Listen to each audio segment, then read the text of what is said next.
Welcome to today's episode of Move, Crush, Count. I'm your host, Scott Joseph. Today's episode is brought to you by J&L Marketing, a digital and direct marketing agency that helps you outsmart your toughest competitors so you don't have to outspend them. Do me a favor, make sure you visit jnlmarketing.com today so you can check out their innovative approach on how they're going to help you move the crowd, crush the competition, and count the money. Our guest today, and I had to practice saying his name a few times, but I think I got it down. Vivek Chakrabortty. He's the CEO of the Kavi Group. It's a consulting company specializing in working with Fortune 100 companies. Vivek is an expert when it comes to disaster planning and being prepared in emergency situations. And I think that's important now, probably very relevant coming off of COVID. Not to mention, we've got some bank failures out there. So this can play a big part, and I'm glad to bring him on. He's helped clients navigate COVID-19. Listen, we've got a lot of businesses as a result of COVID-19 that have had supply chain risks, and they've had disruptions, and they've had to navigate their way through that. A lot of our audience has come from the auto industry, so we know a lot about the supply chain problems that have come from that with the chips. You've got climate change associated threats, and there's basically just a new normal of risk management that needs to be involved. So we've got a true expert when it comes to this. He's led critical initiatives in the aftermath of Hurricane Katrina and Rita, and the California healthcare surge planning. The teams he's led on these projects were awarded the Chairman's Award, and I want to make sure I get this right, PwC's highest recognition for outstanding client service. He can correct me if I'm wrong on that. I want to make sure I get that right. In this episode, we're going to discuss creating sustainable change, disaster planning, and change management, and how Vivek's experiences and his expertise can help leaders and organizations prepare for emergencies, navigate change effectively. Welcome, Vivek. Thank you. Thanks. It's a pleasure to be here. And I was very excited when you asked me to join the show. I'm very passionate about the subject, and good job. The name pronunciation was fantastic. And you got it right. PwC is PricewaterhouseCoopers, the Yep. consulting firm, and I used to Yep. be part of their practice. We won 2 awards for the projects that you mentioned Yep. And nationally. listen, before I brought you on here, all right, the only hesitancy I had was going a live interview and trying to pronounce your name. That was the biggest hesitancy I had. But yesterday we did a live show with Errol Dobler, who we did a lot of process type building and leadership stuff, and no planning on my part when we bringing you on, because you got the schedule, obviously what was convenient and what was the opening. But these back-to-back shows, I think, will help people a tremendous amount, because I think actually they can build on each other. So Sure. the timing couldn't have worked out better. And I think the relevancy with what's going on, as I mentioned earlier, is spot on. So if it's all right with you, let's dive in. Let's dive in. All right, buddy. All right. Can you tell us a little bit about your background and how it prepared you for disaster planning and change management? Sure, sure. Professional background, I come from IT, so Yeah. information systems, and it just so happened, you find yourself in the right place at the right time. I graduated from undergrad in 98. In 99, I was working in a data center, and we know Y2K was around the corner, so someone tapped me and said, "Hey, you're going to be part of the Y2K team." Like, what is that? I have no idea. And then that all led to so much effort, and then nothing happened. Everything just moved along. um, and so I'd always taken that interest. There's something here with regards to preparedness and planning. um, but it was barely touching the surface with Y2K. I didn't really get that involved until 2001. My wife and I moved to New York in February 2001, and I had joined PricewaterhouseCoopers. Yeah. Y2K was behind us. Not many people were paying attention to continuity planning, contingency planning, preparedness. It was seen like, oh, that whole thing, sky is falling, never fell. So there were few of us. It was a small practice in New York focused on continuity. And I remember spending that summer evaluating continuity plans and programs at banks on Wall Street. And giving them my assessment, and then 9/11 happened in September, and we went from, knocking on people's doors to people breaking down our door. We need help. We Yeah. need help. And that's when I truly realized that I had a knack for continuity planning. I love people. I'm passionate about uh, lives and livelihoods, and that's what disaster planning is. You're planning for people's lives and their livelihoods. And if you thrive on uncertainty, like I do, then it's the perfect calling. So I've just taken it from there. That was the real start, was 9/11. In the wake of 9/11, you had anthrax packages, if you remember Yeah. those. You had I SARS. back then, Vivek, we Yeah. used to do direct mail only. Yep. And when that happened, it was started impacting our business because everyone was afraid that, they had something Correct. like, with the Yeah. mail. So yeah, that Yeah. I remember that well. Yeah. So anthrax, union disputes. Try doing contingency planning in the middle of a union dispute, where you're in the middle building contingency plans for the company. And then, every natural hazard you can think of over the last 20 years, I've been a part of in some way, shape, or form. The California surge that you mentioned was done in 2007, and I was part of the team that actually built the framework that ended up getting used during COVID. Yeah. Wow. Let me ask you a question. I'm listening to you talk, and I hear a lot, like, especially when you talked about, like, um, when 9/11 came, people started knocking on your doors more, right? Hmm. What is it about human beings that, for whatever reason, ignore the planning stages of things like this until it's either happened to them or it's too late to do anything about it? Yeah, that's a very good question, and it's one where I'm always fascinated how we have amnesia, right, about things that just Yeah. happened, and you're going, "Hey, wait a minute, we're here already." It's because I think we are programmed for optimism. I think human beings are pre-programmed for optimism. We Yeah. tend to forget the traumatic and focus on the upside. And in a corporate environment, you're incentivized to focus on the upside, not really the downside, right? It's grow, sales, acquire, lead, and dominate, not necessarily what's your safety net and how much are you investing in vigilance. Um, and so you have this cycle that just repeats. We're looking at banking crisis again, and what's it Yeah. been, like a decade? Yep. Right at it. and, Well, a and, little bit and longer, but not just much. right on cue, right? Right on Yeah. cue.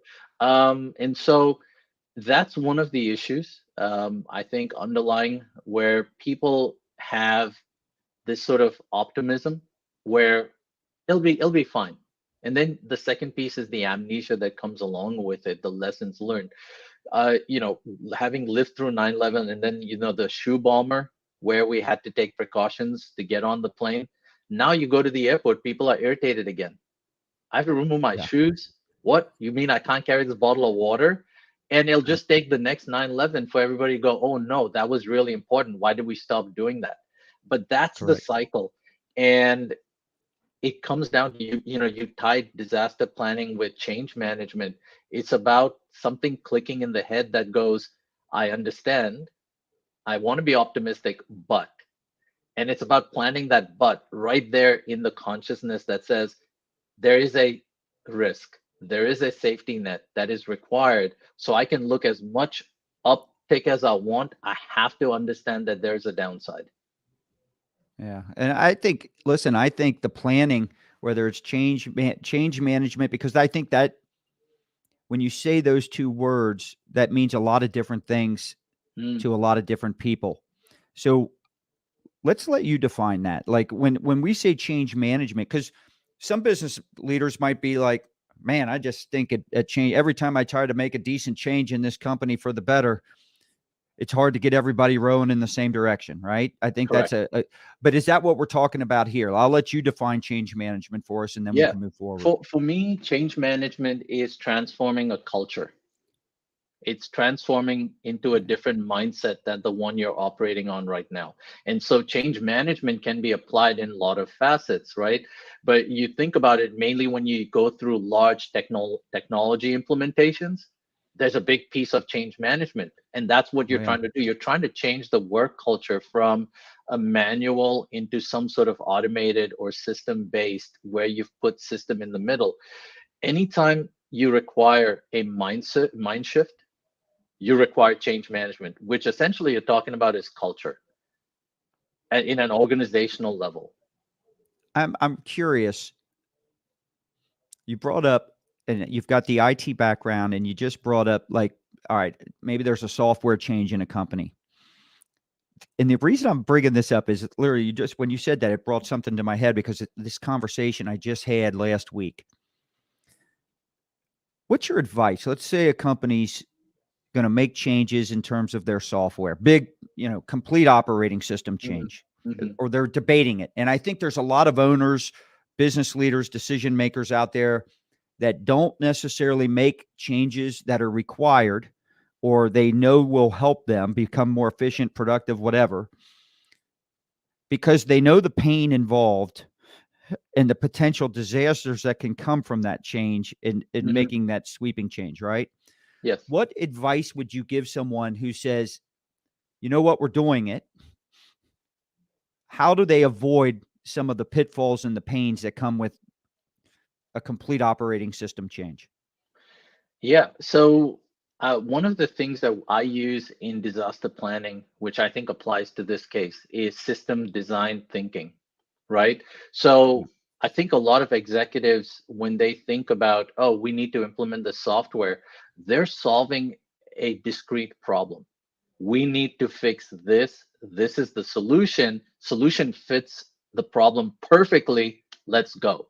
And then you may have some aspect of, okay, what do we need to change in people's day-to-day transaction to enable this software to succeed, right? So you look at the user interface, you look at maybe some controls around how processing will take place. You might write some job aids and do some training on what the process should be, and you're like, fantastic, we're ready to roll out. Big problem. And this happens in disaster planning programs as well. The problem is the people that have to do that may not understand why you're making the change. So one, they don't understand the problem you're trying to solve, because in their day to day that problem might be so far away they don't have a direct line to it, line of sight. Second, the process you're about to roll out may actually diminish that person's value proposition of themselves as they perceive it. So, Yeah. if you're putting in a solution to fix your company's problem, but in reality, you're actually diminishing my view of my value that I'm giving you, now my Yeah. job is threatened. My livelihood is threatened. Why would I willingly do this? So now my morale takes a hit, right? Now you've Yeah. got cancer in the organization. You solved one problem, you created another. And that Usually we create two or three. Yeah, yeah, 100%, 100%. And then the last one I would say is the incentive structure. How have you adjusted your incentive structure to the change you're about to make? Are you Yeah. incentivizing me to think differently, or am I still incentivized for the old behaviors I had? Because if you don't change that, your system is not going to be successful. There's Yeah. no change management catalyst, right? So that's the advice I would give is they have to look at system design and say, okay, if I make this change, I solve this problem, but what are the domino effect that's going to happen as a result of this tied I, to culture? I love that you say that, because we talked a lot yesterday. I brought up Errol. We talked a lot about contingency plans because Hmm. rarely does your plan, life Work. in the way. And usually there's all kinds of things that happen after the fact. So I love that you brought that up. And it also got me thinking. I'm sitting here thinking, I had this conversation last week, and it was specific to a software company. And I could not believe more companies don't do this because you also brought up that people tend to, after a disaster hits or major problems happen, then they start reacting to Hmm. it. Why aren't these software companies, especially the ones that have such broad reaching things throughout an organization, whether it's a huge CRM change, whether it's an operating system change, why aren't they training everybody on how to do it before it's actually goes live? In other words, I think a lot of companies come in, you buy them, the shift is made, and now it's like, all right, now it's time to go through training. And it's just like everyone's running around with like, with their head cut off. I mean, it's like chicken with no head type thing. It's awful. Yeah, yeah, and I would say it's not just tied to software or companies doing that. It's a broader piece, right? And it has Yeah. to do with how companies operate. So once you get to a certain critical mass, major organizations, you get siloed because it's more efficient. So you Yeah. might have a training arm, right? And they're out there and someone says, that's their job. That's not my job. There's a risk practice. That's their job. That's not my job. There's HR. Motivation and morale is their job. That's not my job. And so everybody is fixing a discrete problem as defined by that functional silo. Well, this is exactly what a disaster is waiting for. So, one of the biggest learnings I have had in my 20 plus years of doing this is disasters do not create problems. I want to say that again. Disasters do not create problems. They are like a flashlight and a magnifying glass in one. They will take whatever crack exists in your operating model Yeah. and they will put a flashlight on it and they will magnify it to the extent that it looks like the Grand Canyon. Take any crisis, any disaster that you can think of, and think of all the root causes. They existed pre disaster, but the Yeah. company was able to gloss over it Yeah. until the disaster showed up and went, here you go, let me magnify this for you, and you can't hide. And so that's what happens in a lot of companies. The group that's assigned to solve a problem don't talk to the other groups because there's no system design thinking anymore. It's all silo thinking. Disasters love that. They love that because that's like water flowing down. It'll go through every crack and cranny, nook and cranny. That's what a disaster does. You know, if you want to increase your productivity uh, or the quality of your stuff, sell more. Because what ends up happening is then you start putting a lot of pressure. It's kind of along the same lines of what you're saying. You're putting a lot of pressure on your processes and your fulfillment teams and stuff like that. And that's when that's when you can make real efficiency and productivity improvements. Because, like you said, that's when every process looks good when no one's busy. Hmm. When you Hmm. get busy or the shit hits the fan, so to speak, that's when you expose all those stuff. And like you Yes. said, it's great opportunities. Yes. When it comes to preparing for emergencies or disaster planning, what are some of the misconceptions out there? Yeah, there are a few. So the first one I would say is the one I just touched on, right? The first misconception is, oh man, we had this disaster. It created all these problems for us. Yeah. Huge misconception, and I talked about why that is. You already had the problem. The Southwest Airlines that was in the news recently, I just posted on that in LinkedIn, talking about the domino effect. All Yep. those problems that came to light existed. Yep. It just took the perfect domino to fall to start the sequence. So I think that's the first misconception. The second misconception is the optimism and the amnesia. People feel like, yeah, it's not as bad as it's going to be. We'll take care of it. We've got very smart people. We know how to react. We've got money in the bank. We'll throw money at the problem. Huge misconception. Huge. It's like trying to catch a train when it's leaving the platform and it's gaining speed, Yeah. It's right? also it's also potentially a very expensive mistake. Yes, very, very expensive mistake. And so the misconception is we'll catch it, we'll Yeah. control it. We've got really good people and they know how to do this because they solve problems every day. Yeah. They solve problems, they're problem solvers. And so um, this is not going to be an issue for us. That's a misconception. And it leads to a lot of problems. Usually, CEOs have to resign as a result of that kind of culture and thinking. And then the third one is all we need is a plan. Okay. Now I want to be very careful because we're talking about disaster planning, and someone might go, wait, isn't that the point of disaster planning is to have a plan? No. The plan is a byproduct. The plan in most companies that I go to sits on a shelf that no one looks at, that someone wrote and That's handed to you. And now you have yeah. this false sense of security that says, look at that binder behind me. That's my plan. When time comes to use it, most people don't know what's in the plan. They've never exercised it. They didn't write it, so they are reading it for the first time in the middle of a disaster, which causes its own disaster. So all I need is a plan is bad.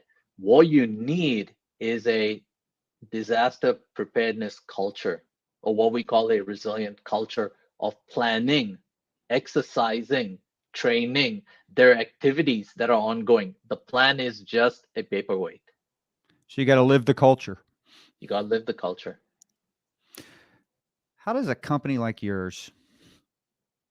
I'm just trying to imagine this, right? I'm just like, because when you're talking about disasters and preparing for whatever it might be, emergency situations, you can't. It's hard to think of everything. So, like when you go into a company, like how do you even start? How do you approach this? Yeah, no, it's a great question because and most of our clients, most of Kavi Group's clients are large, global, multinational companies that you read about in the news all the time. So it's like trying to boil the ocean, right? And that's usually the first question the executives will ask me. Where do we start? How do we start? And so we've got a methodology that we follow. We start with the top of the organization and we try to understand the context of the organization from their eyes. What do they consider their biggest threats? What do they consider their crown jewels? Right? Yeah. I like to use the analogy of someone getting into an accident and the medics show up. What is the first thing they're going to check and stabilize? It's your heart, Yeah. right? Without your heart, the rest is useless.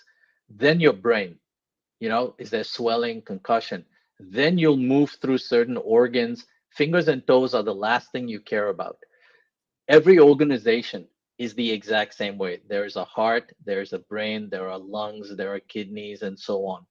What we need to do and what we start with the executives is trying to understand what those are from their perspective. Like, give me an Then, example of. yeah. I was going to say, give me an example of like what that you can take without naming their names if you don't want to. But like, what would that look like exactly when you say that? So let's say you are a food manufacturing company with several brands, right? Yeah. What's the Yeah. heart of your organization? It's your manufacturing plant. And not only Okay. is it your manufacturing plant, you might have 60 of them around the world. It is the We could five listen. manufacturing plants that produce your largest SKUs or product, the And biggest just think in revenue the last generator. few just think, Vivek, in the last few years, I mean, this should be hitting home for a lot of people, right? Hmm. You had well, heck, there was a baby formula disaster. That's Just right. with and the only reason I know that is I just had 9 months ago I had a baby. So I Okay. know that we were panicking about that, right? So there's that. Hmm. Um so when you sit there and say if you're a food or related thing, right, your Yeah. manufacturing plant is the heart. Yeah, Yeah. 100%. That's How your about the heart. Tyson? How about the Tyson chicken stuff? When COVID first hit, right? That's right. And then you start to look at those, you start to isolate those crown jewels and from a system design thinking end to end. So I need to get this product from this plant to this customer base, right? For most companies, the US might be their largest market. So now you're thinking supply base suppliers, so all the raw ingredients. What are the ones, because I might have 500 suppliers providing raw materials to all my factories. 20 of them relate to this one factory and this one product. I care about those 20.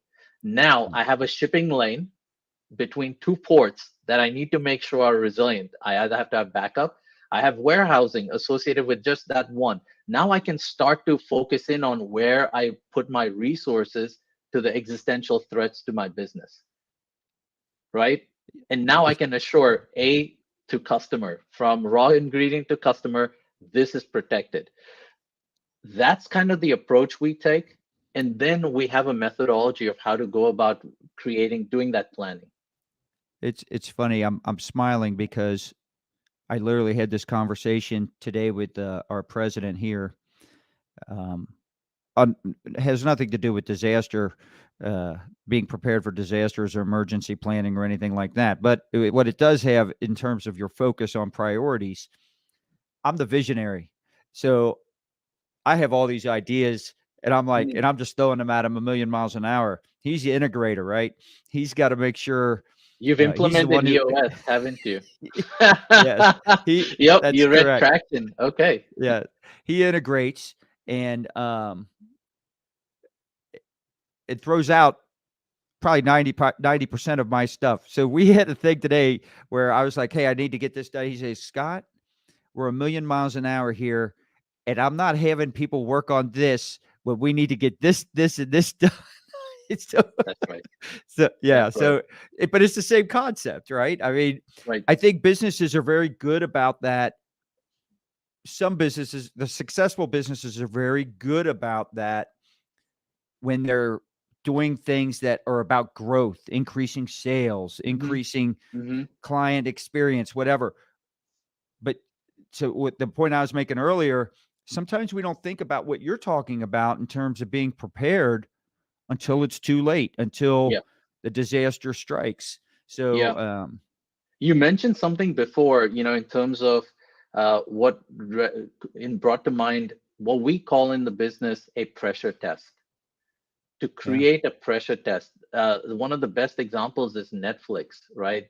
When they were creating their online platform for entertainment, they had what they called Spanner Monkey or something like that. It was a very specific program that was created that would go around and actually break their operating system real time, yeah. and it would do it randomly.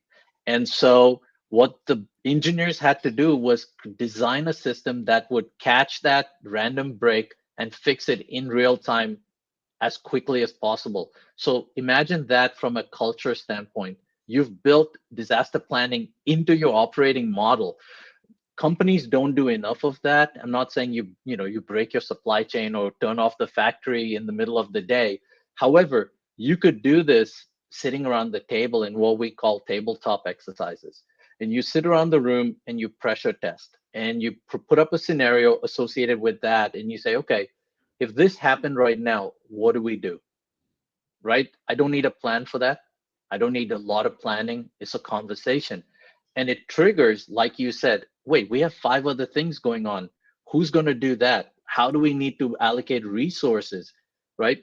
And so pressure tests are the fastest way to start this change management because it makes it relevant. It resonates with people in the role they play, Yep. right? And they can actually start to action things proactively. So let me ask you, give me an example of a successful change management initiative that you've went in and did. Yeah. You don't have to So name if you're able to name a company, great. no, If not, it I doesn't can't. I matter. can't due Yeah, to yeah. NDAs. I can't actually reveal our client names, but I have many examples. I'll give you one that was borderline comical, even for the leadership team after the fact. So we were hired because they had a factory fire, right?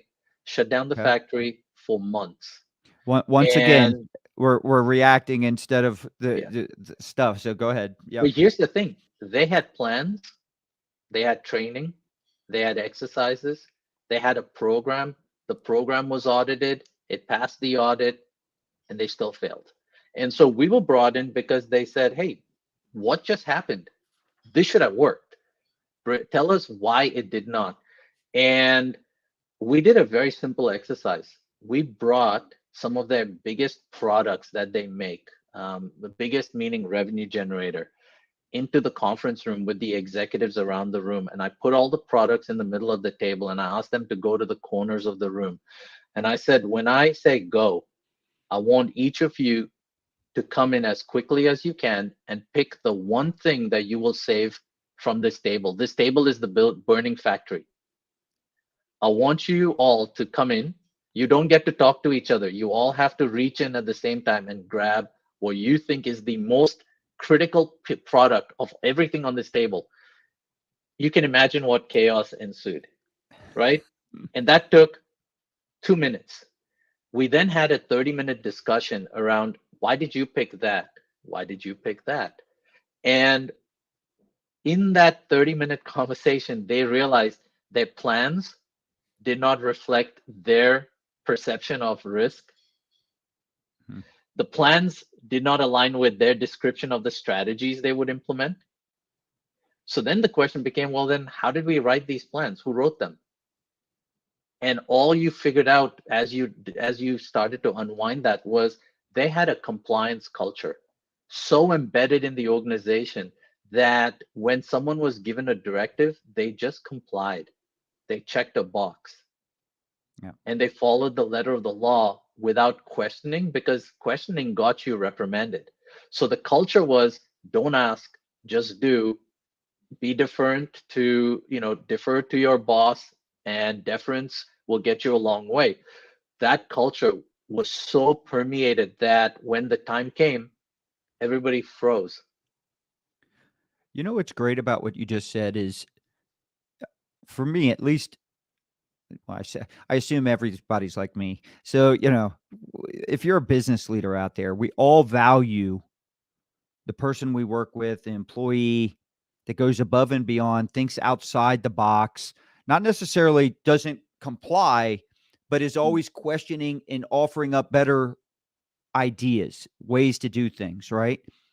So when you have a culture that's compliance like that, I really think you're stifling or creating a culture that's not going to give you much innovation. It's not going to give you a lot of opportunities to Right. recognize and or uh, discover who those people are within your organization.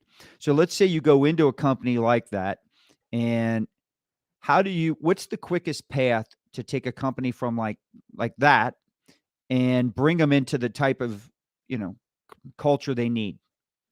So it starts from the top. So getting that leadership team to understand what they had just created, right, allowed them to give us permission to go start making change. Because unless we could convince them otherwise, we couldn't start at the bottom up. It was Right. there was too much resistance moving up. But as soon as the executive saw, wait a minute, there's a complete disconnect here. Okay, we want you to go and do the exact same exercise, the same pressure test with our directs, and then go do it for their directs. And then as we did that, what was amazing, Scott, is we started to identify who the people were in that organization who were change makers, who actually were thinking. Yeah. And what we found is when we found those people, all the ideas just started to flow. We'd bring them into a workshop and say, okay, here's the scenario. This assembly line goes down. What should we do? And these people knew the answers, but they were never able to talk about it with their boss. So they sat in the room and they would tell us, you should take this, move this. I would do materials management this way. I would reroute this supplier. Within 2 weeks, you're going to have this up and running. And you're going, whoa, I got that from you in 60 minutes. None of that is in your plan. How come? Oh, no, they didn't want me to participate. This other person wrote the plan. Yeah. So that's the fastest way. So we actually, when we see that the culture is sideways, it's not conducive to planning, we'll create activities that start to change the culture. We'll create activity-based learning that resonates. And I'm sure if you're familiar with change management, you know about adult learning theory. Well, let me just tell you this. Someone that had to go through a major pivot, back in the day, like I had mentioned at the very beginning when you brought up anthrax, the direct mail situation and how it related with that. When we pivoted in 2011, I think, to digital marketing, Hmm. I had salespeople who, for a very long time, for 15, 20 years, made a lot of money doing their one thing. Um, and we had, basically a fulfillment process, and digital marketing involved a completely different sales cycle. It involved a lot of influencers that were non-decision makers, because a lot of the decision makers who were able to make decisions on 10, 20, 30, 40, 50,000 direct mail piece, all of a sudden were hesitant to make a five to $10,000 decision Mhm. on digital marketing, because they didn't understand it, and they Correct. didn't have the desire to learn it. So they'd rather hire someone that could explain it to them and manage it for them. So that's an influencer. Hmm. And that was a absolute nightmare when it came, for our company. I did a very poor job. I wish I had known you then. Um, it had, I could have sped up my learning curve, and this pivot, which eventually came, and it was a blessing, and thank God we did do it. But I got to tell you, it was a painful lesson uh, that I learned a lot. I learned a lot from over a couple year period there. Yeah, So and it's and the thing is, it's funny how many times that occurs within the same company in different departments, but there's no overall organizational learning. And that's because of the silo. Everything is protected, right? So it's contained and it has yeah, to go up in order to come back down into another silo for knowledge to be shared. And so the best way to break that is you break it at the top and then you start to come down all the way. We had a client once, they implemented a new system. So we're talking about whole system implementation, right? And change management. So this system cost hundreds of millions of dollars to implement across. It was a hospital system. And they did everything to make sure that the user experience, the user interactivity, and all of it worked perfectly, except for one hospital where patients would show up day of surgery and the prosthetics or whatever was required wasn't there. Now imagine that's it. rescheduling those surgeries, especially if they're life Well, type surgeries. What they found out was in all of their planning, in all of their design, they never shifted one control.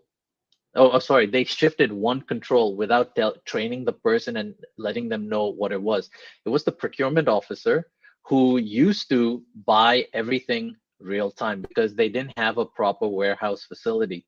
So they would order prosthetics and other things for surgery with 24 shipment, 24-hour, 36-hour, so they would show up just in time. Well, that's 5 times more expensive than buying it and putting it on a shelf, right? And staging it for your surgery. When they put the new system in, they decided to also do cost cutting or cost effectiveness as part of the implementation to save on the spend, to make the ROI better. Well, so this no one trained this person, no change management associated with it. So the procurement officer says they're still trying to buy just in time. Only it was yeah. showing up 2 weeks after the surgery was scheduled. Well, let's be thankful. This could be a horrible joke. Let's be thankful they were rescheduling the surgeries and not doing them, and then saying, "Hey, we got to keep you here for 2 weeks while your new Your part part is comes on in." its way. Yeah, Yeah. I mean, but can you imagine, like, you're an executive of this hospital system, you have no visibility into something like that until it shows up in the news. So I would imagine they're not wanting to stock only because there's probably, just like IT changes quickly. I would imagine these, we'll call parts, um, probably change frequently and quickly. And I would imagine you don't want to have obsolete inventory. Um, what's the fix? How did they? But you're saying So it the was a lot more expensive, so they could probably afford to eat a few of them. right, no, and we're not talking about like warehousing these for months. We're talking about the difference between 24 hours and 2 weeks, right? Oh, The yeah, problem was the people who designed the new system had a very, very myopic view of how what the ROI was going to be without understanding the entire system, that you had warehousing right. problems that would factor into your cost efficiency when you change this control, Yeah. right? And Yep. in big organizations, just like in government, budget is king. Budget is power. And if you don't spend your budget, you're not as important. You might lose your budget. But if you Yeah. always need more money, you must be doing something right. So if you're the procurement officer and your cost on the line item is growing year on year, it's a good thing. I need more money in my budget to procure these things. And they're going, yeah, but we're wasting it on shipping. So we're going to cut that out. It always blows me away that big organizations haven't figured out yet that at the end of the year, there are people that say within them, hey, let me park this money with you because if I don't spend it, my budget next year will get reduced. And the money is always eventually well spent, but they couldn't get it in the it just blows me away Yeah. that because somebody on top had to come up through the ranks and probably did the same Yep. damn thing. How did Yep. they at some point fix it? Yeah, because the incentives, right? So one of the biggest resistance points to change is if incentives are not directly tied to the change you want to achieve. And that's where I see, even in disaster planning, you can do all the activities you want, but as at the end of the day, if the incentive doesn't align with the outcome you want directly, you Yeah. will not achieve the change you're looking for. So you're talking a lot about things that lead into learning and training and stuff like that. So what are some of the best training and learning systems that you've seen, um, especially in big organizations? Mhm. Because it's a lot of moving parts. Yeah, so one of the defaults I see, which I think is a mistake, is because of time constraints and why some people have so many things on their plate. The default is to go to an LMS, which the acronym stands for Learning Management System. It's an online system or a software-based system, and you put up these e-learning modules and you roll them out across your company. People take it, and you're like, great, they're trained. No, they're not. They took a Mm-mm. course, they flashed through it, and they got the certificate. They didn't get trained. They complied with a training requirement. It's a check the That's right. box. That's what I see happening a lot. What we do with disaster planning is we take the learning objectives of the program based on people's roles, and we actually create what we call learner profiles, right? If you have this type of responsibility in the disaster planning system, you have to know these specific skill sets. Then we'll decide or we'll determine what's the best way for you to train to achieve that level of proficiency for the skill sets you need. Sometimes e-learning is okay. It might be just an awareness piece. But then you have to think about, like, if I have to activate my crisis response team, right? And my role is that of a floor warden. I have to go and sweep the floor, make sure everybody evacuated properly, and do a head count. Watching an e-learning module is not going to teach me how to do that in a high pressure situation. I have to train. And so you have to look at learning styles. Am I Yeah. a visual learner? Am I a kinesthetic learner? And if I'm a kinesthetic learner, it means I'm a hands-on learner, and this is a hands-on activity. I have to put this person through live drills. They have to understand how to walk the floor.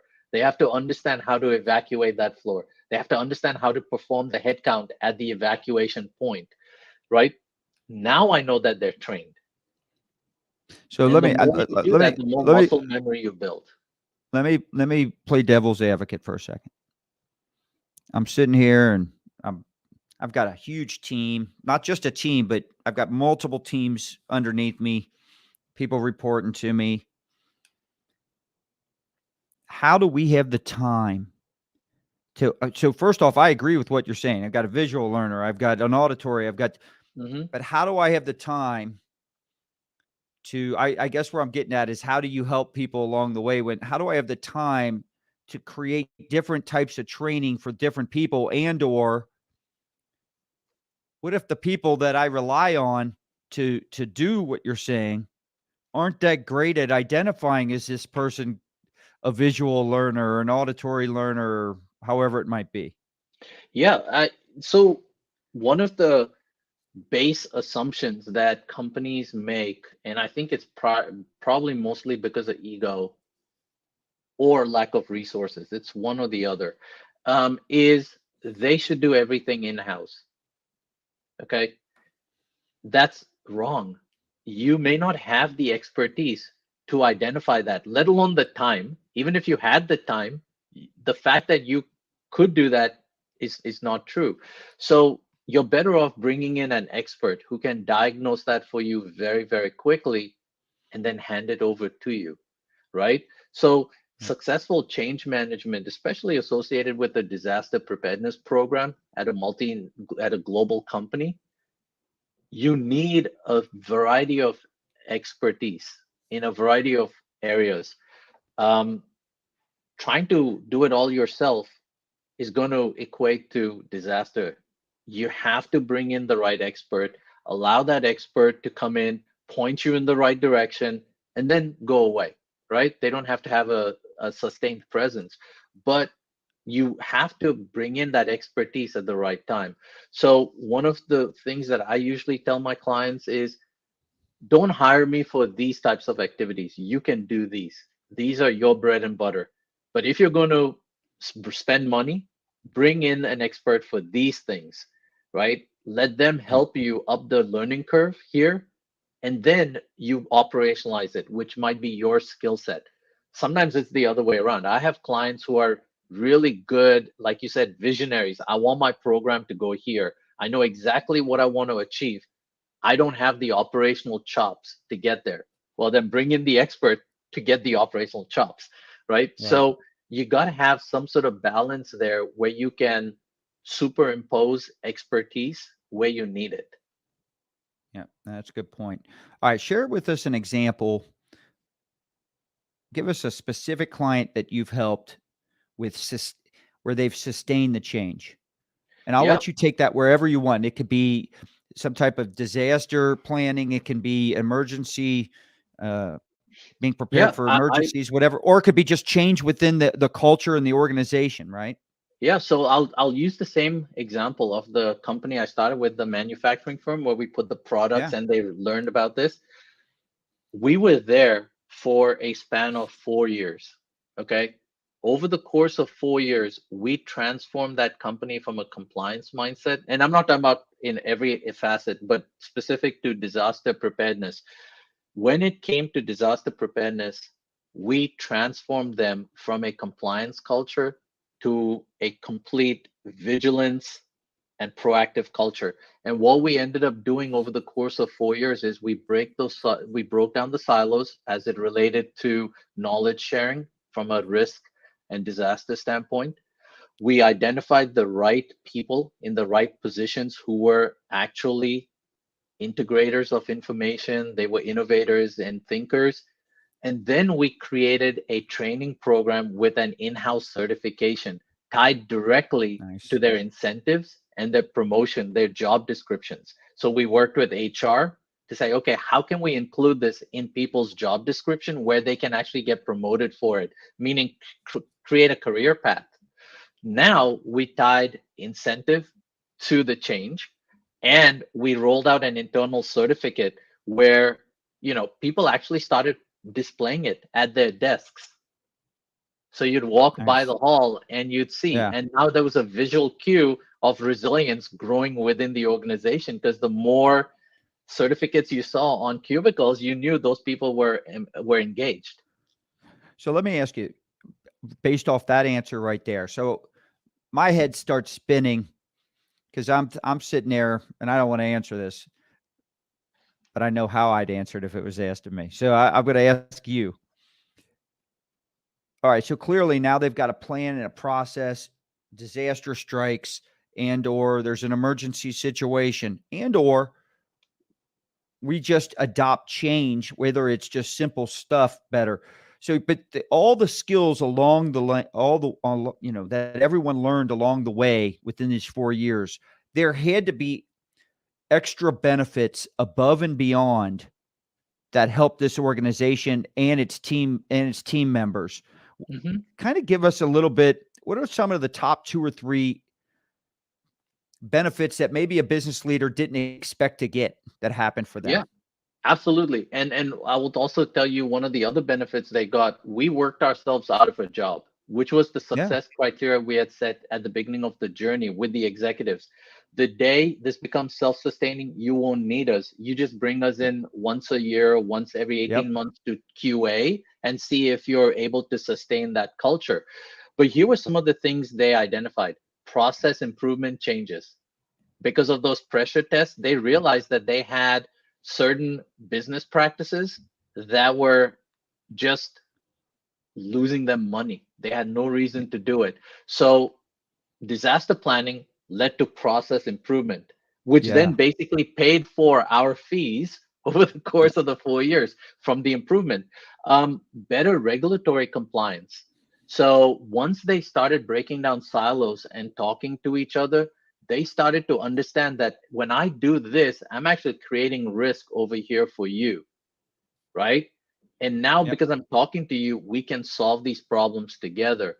So, the second thing was better regulatory compliance as an organization. So, instead of compliance in many places being the stick driving adoption, we used adoption to foster compliance, which is much more sustainable. The third benefit that came across this from this effort was communities across functional silos. So people, because they were no longer stuck in a rigid hierarchy, were talking to each other and networking with each other. You had this new form of tribal knowledge that was actually cross information sharing, equaling better resilience. Because now, when disaster happened, you weren't sitting in your silo opening a binder. You knew who to call in the other department. So you had this virtual team structure that existed. People could call and just go, "Hey, this is going on. Did you get a heads up?" No, thanks for the heads up. And they're proactively mitigating risk as opposed to seeing it on the news. So these were just three, I would say, benefits that came out of this transformation, which paid for itself multiple times over. I'm just, and that's where I was going with this, and I was hoping you were going to answer with some of that because I'm sitting here. Listen, we just did our leadership retreat last week down at San Antonio, and two things that consistently come up: compliance was one of them that you, by the way, that you said, but then everyone wants to talk client experience. Hmm. Right? You can't improve client experience without process improvements. Process improvements improve the quality of your product or your service, right? Which impacts the client experience. Hmm. It impacts the speed in which either a transaction can happen. It Yep. improves the simplicity to make a transaction. All these things impact the client experience. Um, so yeah, I'm sitting there as a business owner and saying, well, gosh, if we're getting really good at coming up with these processes for this and this and this, we should be able to transfer that Yeah.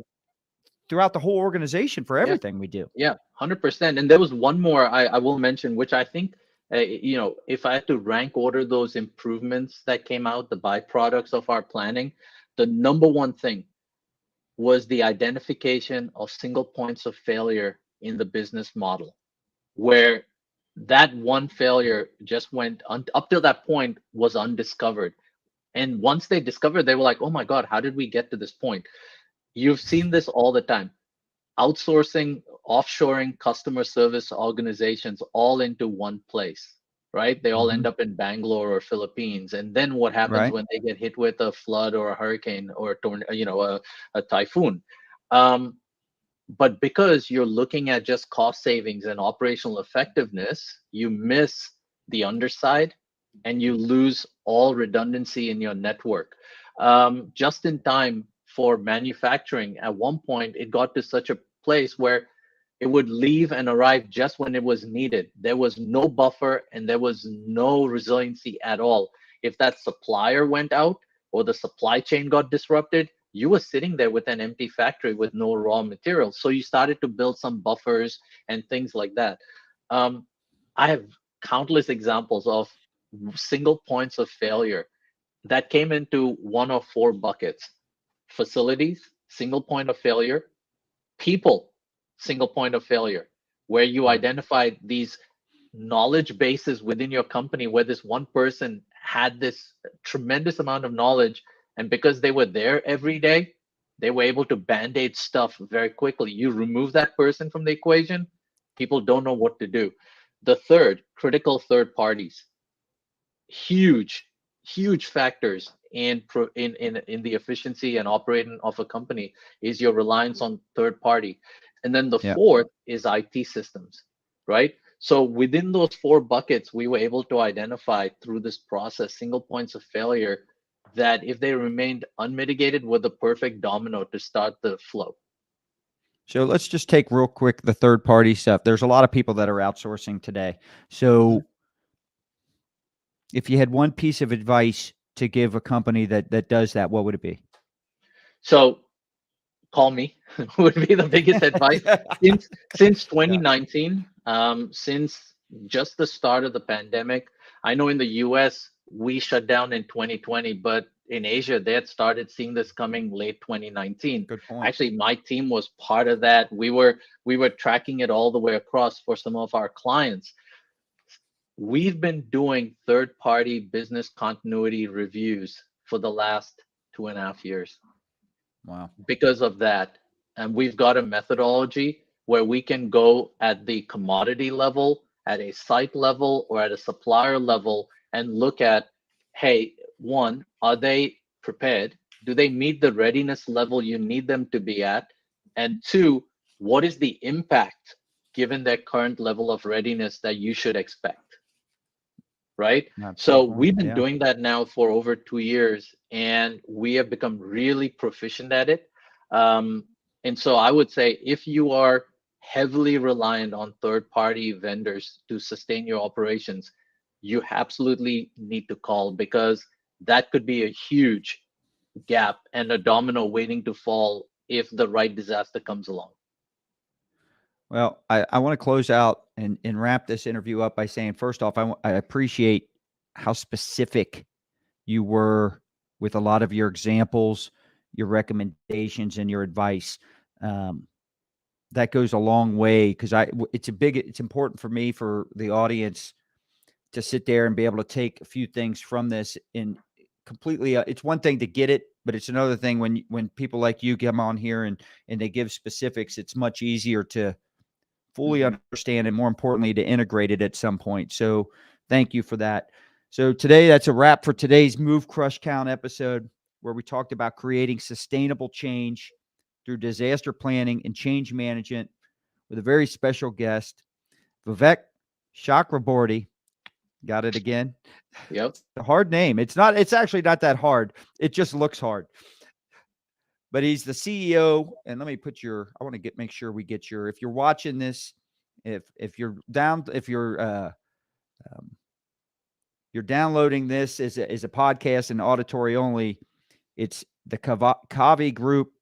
Uh, that's KAVI group.com, thekavigroup.com. Make sure you visit them. I've got it scrolling. So if you're watching through the live stream on YouTube, Facebook, Twitter, or LinkedIn, we're scrolling at the bottom. Or if you see it later and you want to download the video version, it'll be there as well. But Vivek shared some valuable insights and strategies on change management, how you can prepare for and respond to crises. I hope this episode gave you a lot of valuable takeaways that you can apply to your own businesses. I also want to thank you again, Vivek, for joining us today, sharing your expertise with the MCC community. You can get to know you better. Our audience can, as I said before, it's scrolling at the bottom, thekavigroup.com. That's KAVI for those that are listening. So make sure you go visit him. Remember, if you enjoyed this episode, make sure you visit movecrushcount.com. That way you can catch up on all our past episodes and you don't miss any future ones. Don't forget to follow us on social media and tune into our live stream so you can stay connected with the community. And I would greatly appreciate it, because we don't promote the show. All of our growth comes organically. So if you could share this with peers, family, friends, especially episodes that are relevant to helping them, we'd appreciate that. Make sure you If you're feeling a 5-star rating, go on there wherever you get your podcast and rate and review us. And finally, we could never do this show without our sponsor, J&L Marketing, the digital and direct marketing agency that helps you outsmart your toughest competitors so you don't have to outspend them. Make sure you visit jnlmarketing.com. Check out their innovative approach that'll help you move the crowd, crush your competition, and count the money. Thank you for tuning in, and we'll see you next time on Move, Crush, Count. Thank you.